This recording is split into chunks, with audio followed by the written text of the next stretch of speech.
Hello viewers, আজকে আমি তোমাদের জন্য একটা বাটার রেসিপি নিয়ে এসেছি। এটা কিন্তু খুব সিম্পল একটা বাটার রেসিপি। অনেকেই হয়তো খেয়েছো, যারা এখনও খাওনি এইভাবে কিন্তু তোমরা এই বাটাটা করে খেও। গরম ভাতে দুর্দান্ত লাগে, মনে হয় পুরো ভাতটাই এই বাটাটা দিয়ে খেয়ে নিই। কারণ এটা হচ্ছে লাউ পাতা বাটা এবং লাউ পাতার একটা সুন্দর গন্ধ আছে, সেই জন্যে এই পাতা বাটাটা কিন্তু খেতে খুব ভালো লাগে। খুব অল্প উপকরণ দিয়ে তৈরি হয় এবং এইটা যদি তোমরা একবার করে খাও বারবার কিন্তু করে খেতে চাইবে। তাহলে চলো শুরু করি। তার জন্য আমি একটা বেশ 10টা মতো পাতা, লাউ পাতার সুন্দর কচি লাউ পাতা দেখে বড় বড় বেশ সুন্দর, পুঁজিটাতে পোকা টোকা নেই সেরকম বেছে নিয়ে সেগুলোকে টুকরো করে এরকম কেটে রেখেছি। বেশ কিছুটা রসুন, আমি একটা বড় রসুনকে আমি কোয়াগুলো ছাড়িয়ে রেখেছি। 4টে কাঁচা লঙ্কা রেখেছি আর কিছুটা কালো জিরে রেখেছি। প্রথমেই আগে আমি একটা ফ্রাই প্যান বসিয়ে দেবো, বসিয়ে দিয়ে তাতে আমি সর্ষের তেল দিয়ে দেবো। আমি বড় 1 চামচ সর্ষের তেল দিলাম। তেলটা পুরো ফ্রাই প্যানটাতে লাগিয়ে নেব। লাগিয়ে নিয়ে তেলটা গরম হয়ে গেলে তার মধ্যে আমি কালো জিরেটা দিয়ে দিলাম।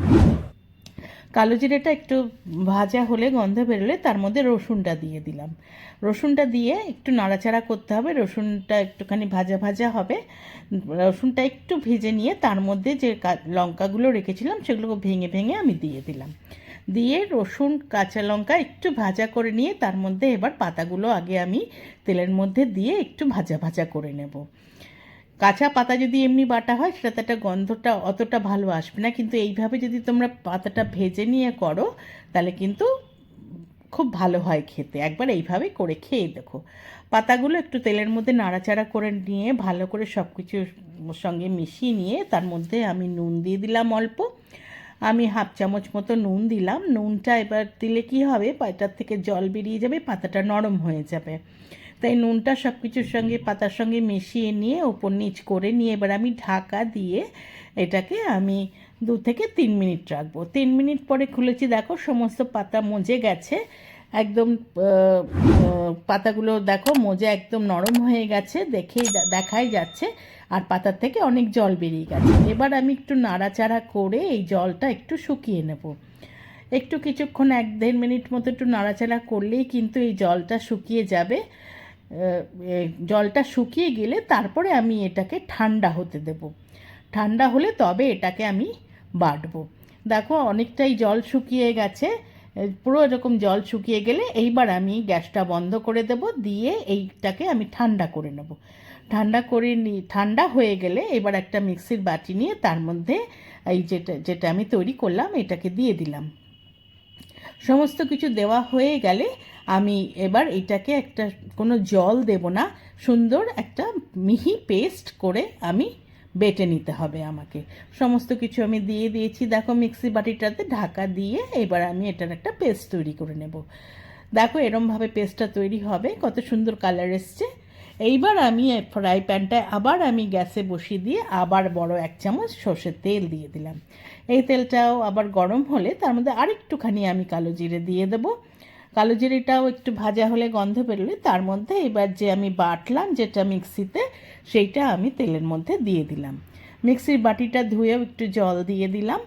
এইবার সমস্ত কিছু আমাকে ভালো করে তেলের মধ্যে একটু ভাজা ভাজা করে নিতে হবে। অনেকে ওই কাঁচা বাটাটাই খায়, যেহেতু আমি একটুখানি জল দিয়ে এটাকে একটু পাতলা করে নিলাম তাই আমি একটু ভাজা ভাজা করে নিয়ে পুরো জলটা আমি শুকিয়ে নেব। আমার একটু শুকনোটা খেতে ভালো লাগে। যারা একটু নরম এরকম কাঁচা খেতে চাও, মানে এরকম বাটাটা, তাহলে তারা খেতে পারো, কারণ অলরেডি ভাজা আছে, অসুবিধা হবে না। আমি এর মধ্যে একটু 1/2 চামচের থেকেও একটু কম নুন দিয়ে দিলাম আর 1/2 চামচ মতো একটু চিনি দিয়ে দিলাম। এবার এই নুন চিনিটার সঙ্গে মিশিয়ে দিয়ে সুন্দরভাবে এটাকে ভেজে নিতে হবে। যারা ভাজবে না তারা বাটার সময় নুন চিনি পরিমাণ মতো দিয়ে কিন্তু যদি তোমরা বেটে নাও সেই বাটাটা দিয়ে তোমরা খেতে পারো। আর আমি যেহেতু এটাকে আবার ভাজছি তাই এখন আমি নুন চিনিটা দিলাম। সমস্ত কিছু দিয়ে সমানে এটাকে এরকম নাড়িয়ে যেতে হবে। যতক্ষণ এটার মধ্যে ময়েশ্চারটা আছে ততক্ষণ আমাকে নাড়িয়ে এটাকে ভাজা ভাজা করতে হবে।